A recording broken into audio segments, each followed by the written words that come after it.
നമ്മള് ശുചിത്വത്തിൽ ഇപ്പൊ നമ്മൾ പറഞ്ഞത് ഒന്ന് ശരീരമായിട്ട് ബന്ധപ്പെട്ട ശുചിത്വമാണ്. ഇനി നമ്മൾ വീട്ടിലേക്ക് വന്നാൽ, അങ്ങാടിയിലേക്ക് വന്നാൽ, ടൗണിലേക്ക് വന്നാൽ, പൊതുവഴിയിലേക്ക് ഇറങ്ങിയാൽ ഇതിനൊക്കെ നബി സല്ലല്ലാഹു അലൈഹി വസല്ലം നിർദ്ദേശം ഉണ്ടല്ലോ. വീട്ടിലാണെങ്കിൽ നബിതങ്ങൾ പറഞ്ഞിട്ടുണ്ട്, നിങ്ങൾ വീടിന്റെ മുറ്റത്ത് നമ്മൾ ചണ്ടികളൊക്കെ അടിച്ച് കൂട്ടിക്കഴിഞ്ഞാൽ അത് വാരി ഒഴിവാക്കണം. നിങ്ങൾ ജൂതന്മാരെ പോലെ അതെന്ത് ചെയ്യരുത്, അവിടെ കൂട്ടിയിടരുത് എന്ന് ഹദീസിൽ കാണാം. അപ്പൊ വീട്ടിൽ അതെ, അവരിങ്ങനെ വാടിയിട്ട് ഒരു സ്ഥലത്ത് കൂട്ടിയിടുന്നതായിരിക്കും. അത് പറ്റൂല, അതെടുത്ത് ഒഴിവാക്കണം. അപ്പൊ എല്ലാ ദിവസവും മുറ്റം അടിച്ച് വൃത്തിയാക്കുക. അതുപോലെ വീടിന്റെ ഉൾഭാഗങ്ങൾ അവിടെ നമ്മൾ ശരിക്ക് ശുചിത്വം പാലിക്കണം. അതിൽ പ്രധാനപ്പെട്ട ഒന്നാണ് കാറ്റും വെളിച്ചും എപ്പോഴും എന്താണ് വീടിന്റെ ഉള്ളിൽ വരണം. അപ്പൊ രാവിലെ ആയി കഴിഞ്ഞാൽ വീട്ടുകാരൊക്കെ ജനലുകൾ തുറന്നിടണം. അപ്പോഴേ രാത്രി ഉറങ്ങിയപ്പോഴുള്ള ഉച്ചാസവായുകളൊക്കെ പുറത്തു പോകുള്ളൂ. വൈകുന്നേരം ആകുമ്പോൾ വേണം രാത്രിയോട് അടുക്കുന്നതിന്റെ മുമ്പായിട്ട് അടക്കുകയും ചെയ്യുക. അല്ലെങ്കിൽ ആ സമയത്ത് കൊതുകള് പ്രാണികളെല്ലാം അകത്ത് കയറും. ഇത് വളരെ പ്രധാനപ്പെട്ട ഈ കേടുവാഴിയൊക്കെ പോകാനും ഇതിനൊക്കെ. പിന്നെ വീടിന്റെ ഉള്ളില് നമ്മൾ ഈ നനഞ്ഞതൊക്കെ ആറിയിടുക, മാലിന്യം കൂട്ടി വെക്കുക, ഇതൊക്കെ വലിയ അപകടമാണ്. ഈ രാത്രി അടിച്ചു വരാൻ പാടില്ല എന്നൊക്കെ നമ്മളെ പൂർവികരൊക്കെ പറയുമല്ലോ. രാത്രി പുറത്തു പോകാൻ പ്രയാസം ഉണ്ടാവും. അപ്പൊ അടിച്ച് രാത്രി വരാണെങ്കിൽ അവിടെ കൂട്ടി വെക്കും നേരം വെളുക്കോളം. അപ്പൊ അതുകൊണ്ടായിരിക്കണം രാത്രി അടിച്ചു വരാൻ പാടില്ല. അതായത് അതിന്റെ മുമ്പേ ചെയ്തിരിക്കണം. കാരണം ഇത് ഈ വേസ്റ്റ് പുറത്തു കൊണ്ടുപോയിടണമെങ്കിൽ ഒരാണൊന്നും ഇല്ലെങ്കിൽ സാധാരണഗതിയിൽ നടക്കൂല.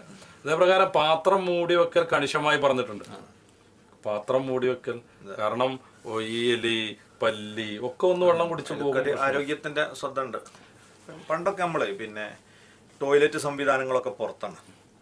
ഇപ്പൊ എല്ലാവരെയും അകത്ത് ആണ് എല്ലാ സംവിധാനങ്ങളും നമ്മൾ ഒരുക്കിയിട്ടുള്ളത്. അതുകൊണ്ട് തന്നെ വളരെ ശ്രദ്ധിക്കേണ്ട ഒരു സംഗതിയാണ് ടോയ്ലറ്റിന്റെ ഉപയോഗം. അപ്പൊ നമ്മൾ പല വീടുകളിലും ചെന്ന് കഴിഞ്ഞാൽ അവിടെ ഒരു ഉപയോഗിക്കണ പ്രത്യേകിച്ച് ചെരുപ്പ് ഉണ്ടാവില്ല. കാരണം ഇപ്പം നല്ല നല്ല മിനുസുള്ള പലതും വിരിച്ചു വെച്ചതായിരിക്കും. അപ്പൊ ഇനിയിപ്പോ എന്തിനാണ് അവിടെ ചെരുപ്പ് എന്നൊരു ചിന്തയാണ്. അപ്പൊ പല കുട്ടികളും മൂത്തുറയിക്കാൻ കയറുന്നത് ചെരുപ്പിടാതെയാണ്. മൂത്തുറയിക്കാൻ ചില കുട്ടികളൊക്കെ ആണെങ്കിൽ സ്ഥലം പോലും നോക്കൂലോ, ചിലപ്പോൾ ക്ലോസറ്റിലായിക്കൂലോ വയ്ക്കാം, വേറെ പലയിടത്തും ആയിരിക്കും. അപ്പൊ ഇത് ശ്രദ്ധിക്കാതെ നമ്മൾ അങ്ങോട്ടും ഇങ്ങോട്ടും കടന്ന് വന്ന് വീടിന്റെ ഉള്ളു മുഴുവനും മാലിന്യം പൊരുളാണ്. ഈ മൂത്രം എന്ന് പറഞ്ഞാൽ നമ്മളൊരു പച്ചവെള്ളമായിട്ട് കാണാൻ പറ്റൂലല്ലോ. ശരിക്കും നമ്മളൊരാളെ ശരീരത്തിലുള്ള ഏകദേശ രോഗാണുക്കളും മൂത്രത്തിലൂടെ പോകും. അപ്പൊ മൂത്രം പരിശോധിച്ചാൽ എന്തൊക്കെ രോഗം കണ്ടെത്താൻ പറ്റും? അതിന്റെ അർത്ഥം അതിന്റെ ഒക്കെ അണുക്കൾ ഈ മൂത്രത്തിലുണ്ട് എന്നാണല്ലോ. യൂറിയ എന്തായാലും വിഷം തന്നെയല്ലേ. അപ്പൊ ഇങ്ങനത്തെ സാധനങ്ങൾ കൈകാര്യം ചെയ്യുന്നത് വീട്ടിന്റെ ഉള്ളിൽ 1, 3, 4, 5 ടോയ്ലറ്റാണ് ഒരു വീട്ടിൽ ഉണ്ടാകുന്നത് അകത്ത്. ആ വിഷയത്തിൽ നല്ലൊരു ശ്രദ്ധ ഉണ്ടാവാൻ വേണ്ടിയുള്ള നല്ലൊരു ഉപദേശങ്ങൾ ഇപ്പൊ നടക്കേണ്ടിയില്ലേ? അത് നമ്മളെ ആരാധനകളെ ബാധിക്കും. കാരണം ഉതുവെടുത്ത് വരുമ്പോ നനവോടുകൂടെ ഈ ചെരുപ്പിടാതെ ചവിട്ടി വരുമ്പോഴേ ആ ചെരുപ്പ് വെക്കണം എന്ന് പറഞ്ഞപ്പോൾ തന്നെ അത് ഈർപ്പല്ലാതെ സംരക്ഷിക്കും വേണമല്ലോ. ചിലയിടത്ത് കാണാൻ നനഞ്ഞിങ്ങനെ ഈ കൊഴുപ്പ് പിടിച്ചു നിൽക്കുന്നത്, അത് മൊത്തം ഫംഗസ് അതിലായിരിക്കും. പിന്നെ കുത്തനെ വെച്ചിട്ട് ഈർപ്പം പോകണം. അതുപോലെ തന്നെയാണ് ടോയ്ലറ്റിലാണ് പല ആളുകളും ബ്രഷൊക്കെ സൂക്ഷിക്കുക. അതൊരിക്കലും പാടില്ല. അത് മാത്രമല്ല എല്ലാവരും കൂടി ഒരു പാക്കറ്റ് ഇടുന്നത് വളരെ ദോഷമാണല്ലോ. കാരണം ഈ പരസ്പരം ഈർപ്പത്തിൽ തട്ടിങ്ങനെ നിൽക്കുമ്പോൾ പല്ലിന് എന്തെങ്കിലും അസുഖം ഉണ്ടെങ്കിലും മറ്റാക്കും ബാധിക്കും. അത് മാത്രമല്ല പല രോഗത്തിന്റെയും അണുക്കൾ വായിലുണ്ടാവുമല്ലോ. പല്ലിന്റെ മാത്രമല്ല പലതും ഉണ്ടാവും. ഇതൊക്കെ സൂക്ഷ്മമായി ഓരോന്നും ഇസ്ലാം പഠിപ്പിച്ചു. കേവലം ഒരു ആരാധന പഠിപ്പിക്കുകയല്ല. അതിന്റെ ഭാഗം തന്നെയാണ് നമ്മൾ വീട്ടിലും പരിസരത്തും വൃത്തിയില്ലാതെ പോയാൽ പലതരത്തിലുള്ള സാംക്രമിക രോഗങ്ങളും വരാൻ കാരണം.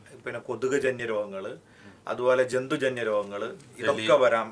അങ്ങനത്തെ അതിനിപ്പോ നമ്മള് വീടില് പലയിടത്തും ചെയ്യുന്ന എന്താന്ന് വെച്ചാൽ ഒന്നുകിൽ വേസ്റ്റ് വെള്ളം തുറന്നു വിടുക, എന്താ തെങ്ങിന്റെ മറ്റോ അതിലാണ് എല്ലാ ചീഞ്ഞ സാധനങ്ങളും അടിഞ്ഞുകൂടി കൊതുകുകൾ ഉണ്ടായിട്ട് വളരുന്നത്. പിന്നെ കൊതുകിന് താമസിക്കാൻ ഇഷ്ടംപോലെ സൗകര്യം നമ്മൾ കാണാത്തത് തന്നെ ഉണ്ട്. ചില വീട്ടിലെ ഫ്രിഡ്ജിന്റെ അടിയിൽ ട്രേ ഉണ്ടാവല്ലോ, ഫ്രിഡ്ജിലെ വെള്ളം ഉരുകി വലിച്ചാൽ തങ്ങാന് അതാരും നോക്കൂല പലപ്പോഴും. അപ്പൊ മാസങ്ങൾ അവിടെ കടന്നിട്ട് രാത്രി നമ്മൾ എത്ര വാതിലടിച്ചാലും ഉള്ളുന്ന ആള് നീച്ചു വരുന്നത്. ഒരു സ്പൂണിൽ 100 കൊതുകിന് വളരാനാണ്. ഒരു സ്പൂണ് വെള്ളത്തിൽ 100 കൊതുകിന് വളരാം, മുട്ടടാൻ വലുതാവാൻ. ഇതിപ്പോ നല്ല വലിയൊരു ഫ്രിഡ്ജ് ആണെങ്കിൽ നല്ലൊരു പാത്രം ഉണ്ടാവും, അതിൽ ഇഷ്ടം പോലെ ഉണ്ടാവും. നമ്മുടെ വീടിന്റെ മുകളില് അടഞ്ഞു പോകും. ചിലപ്പോ ടെറസിന്റെ മുകളിൽ മഴക്കാലത്ത് ഓട്ട അടഞ്ഞിട്ട് അവിടെ വെള്ളം കെട്ടി നിന്നിട്ട് നമ്മൾ കയറിയൊക്കെ തന്നെ കൂത്താടി ഇങ്ങനെ തുള്ളി കളിക്കണ ഒക്കെ കൊതുകുള്ള ആളുകളാണ്. ഈ ടെറസിന്റെ മുകളിൽ ഓട് വെക്കുന്നത് പൊട്ടിക്കഴിഞ്ഞാൽ തീരെ ശ്രദ്ധ പോകുന്നില്ല. അതിന്റെ ഉള്ളിൽ നിന്ന് വളരും, അവിടെ നിന്ന് വളരും, അങ്ങോട്ട് തീരെ ശ്രദ്ധ പോകുന്നില്ല. സാധാരണ നമ്മൾ ഈ പട്ടികയൊക്കെ വെച്ചിട്ടുള്ള ഓടാണെങ്കിൽ പൊട്ടിയ വെള്ളം വീഴുന്നോണ്ട് വേഗം മാറ്റും. ഇത് പിന്നെ നോക്കുകയല്ല. അതേപോലെ തന്നെയാണ് ചെടിച്ചട്ടികള്. ചെടിച്ചട്ടിയിൽ ഹാഫ് അല്ല മണ്ണുണ്ടാവുള്ളൂ, ബാക്കി വെള്ളം ഉണ്ടാവും. ആ വെള്ളത്തിൽ വന്നിട്ട് മുട്ടിടും. പിന്നെ തൊണ്ടും ചിരട്ടയും പ്ലാസ്റ്റിക്കും ഒക്കെ ഫുള്ളാണ്. അപ്പം അത് അപ്പൊ ഈ വൃത്തി വീടും പരിസരം വേണം എന്ന് പറയുമ്പോൾ ഇത്തരം രോഗങ്ങളെ മൊത്തം പ്രതിരോധിച്ച് മാറ്റി നിർത്തുകയാണ് ആരോഗ്യ പ്രവർത്തകരെക്കാൾ ഇസ്ലാം. അല്ലെങ്കിൽ അതെ അതെ, അതാണ് ഈ ആയത്തുണ്ടല്ലോ, ഇന്നല്ലാഹ യുഹിബ്ബു തവ്വാബീന വ യുഹിബ്ബുൽ മുത്തത്വഹിരീൻ. 2 തരത്തിലുള്ള ആരോഗ്യമാണ്. ഒന്ന് യുഹിബ്ബു തവ്വാബീന, പാപക്കറില്ലാത്ത ശുദ്ധമായ ഹൃദയം, അതാണ് പാശ്ചാത്താപബോധമുള്ള മനസ്സുള്ള ആളുകൾ. അതുപോലെ മനസ്സ് ശുദ്ധിയാകുക എന്നുള്ളതാണ്. അത് ആരോഗ്യത്തിൽ ഏറ്റവും പ്രധാനപ്പെട്ടതാണ്. നിങ്ങൾ ആദ്യം പറഞ്ഞ നിർവചനം അനുസരിച്ച് മനസ്സ് ശുദ്ധിയാവണം. അങ്ങനത്തെ ഒരു ടീമിനാണ് അള്ളാഹ് ആഗ്രഹിക്കുന്നത്. മാനസികമായ സൗഖ്യമാണ്. അതോടൊപ്പം വൽ മുത്തത്വഹീരീൻ, വൃത്തിയും ശുദ്ധിയുള്ള ആളുകൾ. അപ്പൊ വൃത്തിയും ശുദ്ധിയും എന്നത് മനസ്സിന്റെയും ശരീരത്തിന്റെയും ബാഹ്യമായ വൃത്തിയും ശുദ്ധി ഉണ്ടാകുമ്പോഴാണ് നമുക്ക് ആരോഗ്യം ഉണ്ടാകുക. അത് തന്നെയാണ് അതിന്റെ വ്യാഖ്യാനം എന്നോണം വന്ന ഹദീസിൽ പറഞ്ഞത്. പിന്നെ അത്തഹൂറു ശത്രുൽ ഈമാൻ, വൃത്തി എന്നത് വിശ്വാസത്തിന്റെ അർദ്ധഭാഗമാണ് ശുദ്ധി. വിശ്വാസം എന്ന് പറഞ്ഞത് നമ്മൾ ഈമാൻകാരിയായിട്ടുള്ള 6 കാര്യങ്ങൾ നമ്മൾ സാധാരണ പറയാം. അത് ശരിക്കും നമ്മൾ അറിഞ്ഞ് വിശ്വസിച്ചാൽ നമ്മളെ കൽബ ശുദ്ധിയാണത്, പകുതിയാവുള്ളൂ. പിന്നെ നമ്മളെ ശരീരവും നമ്മൾ ധരിക്കുന്ന ഉടയാടകളും ജീവിക്കുന്ന വീടും താമസിക്കുന്ന ചുറ്റുപാടും പരിസരങ്ങളും ഇതൊക്കെ വൃത്തിയാകുമ്പോഴാണ് എന്തുണ്ടാകുക, നമ്മളെ ഈമാൻ പൂർത്തിയാവുക. അതുകൊണ്ട് തന്നെ ഒരു മോമിനായ മനുഷ്യൻ എന്ത് ചെയ്യാൻ പാടില്ല, പരിസര മലിനീകരണം ഉണ്ടാക്കാനേ പാടില്ല. വഴിയിൽ ഒരു ഹദീസിൽ എന്താ, പിന്നെ എല്ലാ വിഭാഗത്തിന്റെയും ശാപം കിട്ടുന്ന 2 കാര്യങ്ങൾ നിങ്ങൾ ശ്രദ്ധിക്കണം. അപ്പൊ എന്താന്ന് ചോദിച്ചാൽ പറഞ്ഞത് മലമൂത്ര വിസർജനം നടത്തലാണ്. ആര് മൂക്കുത്തി ഏതാവെന്ന് ചോദിക്കുമല്ലോ, ആരേത് ചെയ്തു. അപ്പൊ അത് പിന്നെ വളരെ ശക്തമായിട്ട് നമ്മൾ പ്രചരണം നടത്തേണ്ട ഒരു സംഗതിയാണ്. നമ്മൾ ഇന്ത്യയിൽ ഇപ്പോഴും അതിട്ട് മാറിയിട്ടില്ല. എത്ര സാംസ്കാരികമായിട്ട് ഉയർന്നു എന്ന് പറഞ്ഞാലും ഇപ്പൊ നമ്മള് ബോംബെയിലൊക്കെ ഫ്ലാറ്റിലെ കോണി ശ്രദ്ധിച്ചാൽ മതി, റൂം വളരെ വൃത്തിയായിരിക്കും. പക്ഷെ ഫ്ലാറ്റ് കോണി ആരതും അല്ലാത്തത് കൊണ്ട് വേസ്റ്റ്, മുറുക്കിത്തുപ്പല്, ബീഡിക്കുറ്റി എന്നല്ല അതിലേറെ പറയാൻ വൃത്തികെട്ട സാധനങ്ങൾ വരെ അവിടെ അയച്ചിടും. നമ്മുടെ നാട്ടിലൊക്കെ എപ്പോഴും അങ്ങനെ ഓടുന്നതിന്റെ ഇടയിൽ വണ്ടി നിർത്തി ഡ്രൈവർ പോയിട്ട് ഇങ്ങനെ മൂത്രമൊഴിക്കും. ഇപ്പൊ ഇന്ത്യയിലെ ഏറ്റവും കൂടുതൽ ജനങ്ങൾ സംഗമിക്കുന്ന സ്ഥലം റെയിൽവേ സ്റ്റേഷൻ അല്ലേ? ലോകത്തെ ഏറ്റവും വലിയ ടോയ്ലറ്റ് ഏതാന്ന് വെച്ചാൽ ഇന്ത്യൻ റെയിൽവേ ആണല്ലോ ആൾക്കാർ മറുപടി പറയുന്നത്. അപ്പൊ നമ്മളെ പ്രധാനമന്ത്രി വളരെ പ്രാധാന്യത്തോടുകൂടെ കക്കൂസിന്റെ കാര്യങ്ങൾ ഇങ്ങനെ പറയുന്നുണ്ട്, ശുചിത്വ മിഷനൊക്കെ ആയിട്ട്. നല്ല സംഗതിയാണ്, നല്ല നമ്മൾ പ്രോത്സാഹിപ്പിക്കണമല്ലോ. നമ്മളിപ്പോ ഈ ആരോഗ്യ രംഗത്ത് ചെലവഴിക്കുന്ന ഭീമമായൊരു സംഖ്യ നമുക്ക് ലാഭം ഉണ്ടാവും പൊതു ടോയ്ലറ്റ് വ്യാപിപ്പിച്ചാൽ. നമ്മൾ ഗൾഫിലൊക്കെ നമ്മൾ സഞ്ചരിച്ചു നോക്കിയാൽ ഓരോ കിലോമീറ്ററിലും പൊതു കക്കൂസുകൾ ഉണ്ടാവും, നല്ല വൃത്തിയിൽ സംരക്ഷിക്കുന്നത്. അതിന് ആളെയും വെച്ചിട്ട്. അതാണ് ഒരു 10 ഡോക്ടറെ ഒരു ആശുപത്രി വെക്കുന്നതിനേക്കാളും ആരോഗ്യകരം. എന്തായിരിക്കും, ഒരങ്ങാടിയിൽ ഒരു ടോയ്ലറ്റ് സ്ഥാപിച്ച് അത് പരിചരിക്കാൻ ചെറിയ ശമ്പളം കൊടുത്ത് ഒരു പരിചാരകന്. വിദേശ നാടുകളിലൊക്കെ തുപ്പൽ പോലും പാടില്ലല്ലോ.